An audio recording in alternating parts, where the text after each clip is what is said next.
Hey everybody, and welcome back to Kash's Corner. So Kash, so much to talk about this week. I feel like I'm saying this every week when we get to sit down. Of course, there's the Sussmann trial, which obviously we're going to talk about at some length. But there's a little something I wanted to mention, which is, you actually, as we're taping, you have a new book out today. It's a children's book, The Plot Against the King. Maybe just flash it here for us. I do. I am officially a children's book author, Jan. The Plot Against the King. We thought it would be really cool to tell the story of Russiagate from a children's perspective, and we can talk about it more later. So I've been thinking a lot about, of course, this whole Russiagate scandal. And I've been going back to our poster that you've been signing, and I just keep being, frankly, and if I do say so myself, blown away by how accurate it is and how, remarkable the work that Jeff Carlson did.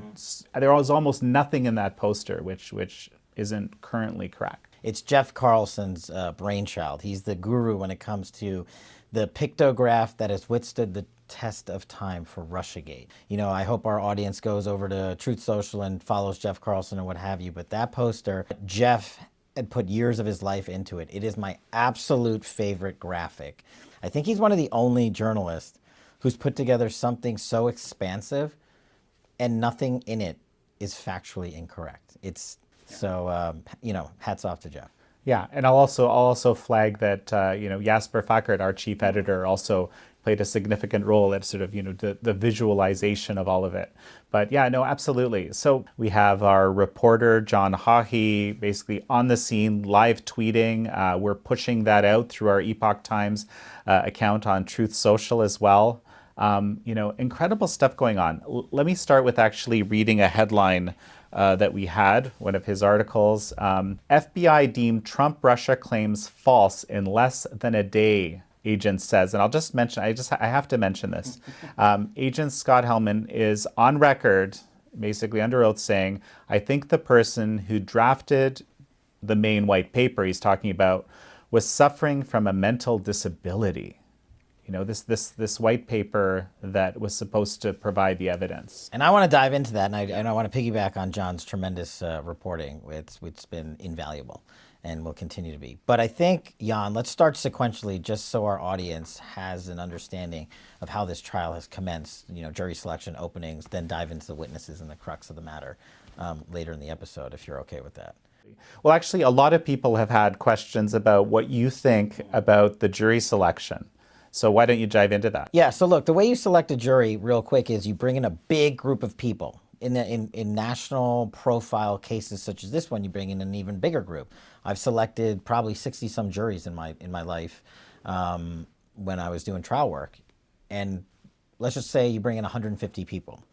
What the judge, the defense, and the prosecution are looking for are a group of 14 to 16 in federal court to sit on that jury. And what you do is you screen them. You ask them questions. You have them fill out lots of paperwork in advance, telling them that if they provide false information, they could themselves find them under prosecution.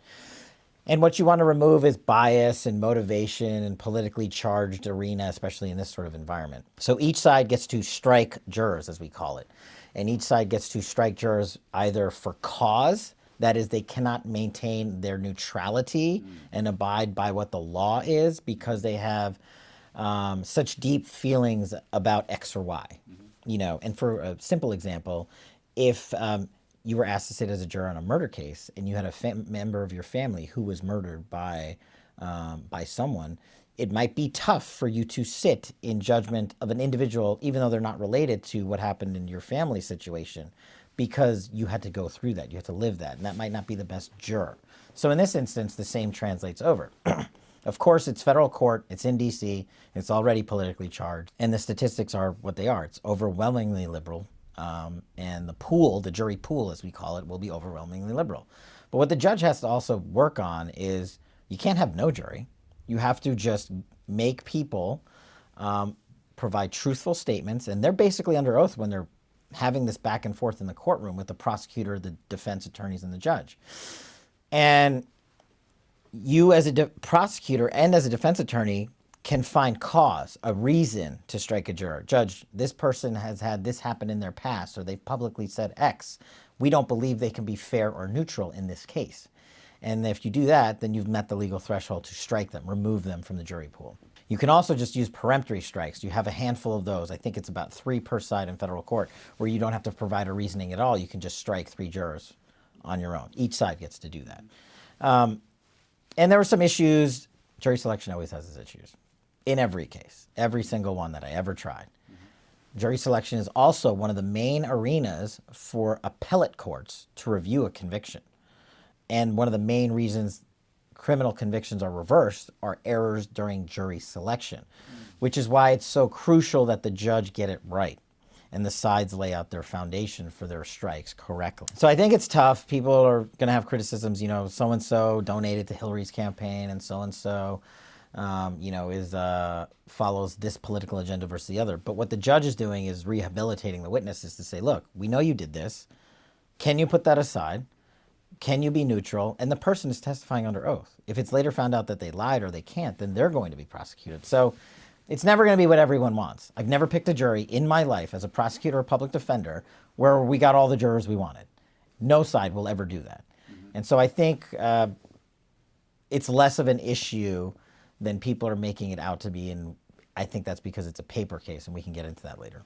So, you know, having a number of Clinton donors on the jury isn't a problem in your mind? It's an issue, and as long as they are able to serve as jurors impartially, which is what the judge is ensuring by asking them those questions under oath, then it's less so. But the reality is it's Washington, D.C. 98% of this town voted for Hillary Clinton. So how are you going to find a jury otherwise? And from the defense's standpoint, you know, if they're also looking for not necessarily jurors who have their political leaning, but you need jurors who are going to be able to digest this mountain of information. And so that's why juries are great. They come from all different walks of life. People you probably never run into in your everyday lives are thrown together for a week or 2 at a time. Rich, middle income, lower income, doctors, lawyers, firefighters, cops, homeschool parents, people on retirement, just a wild background. And that's I think that's the beauty of the jury system, because you get so many people's perspectives. And once you get them to abide by the law, and in all my cases, we were able to basically get to that point, even in some pretty high profile matters. So yeah, it's an issue publicly.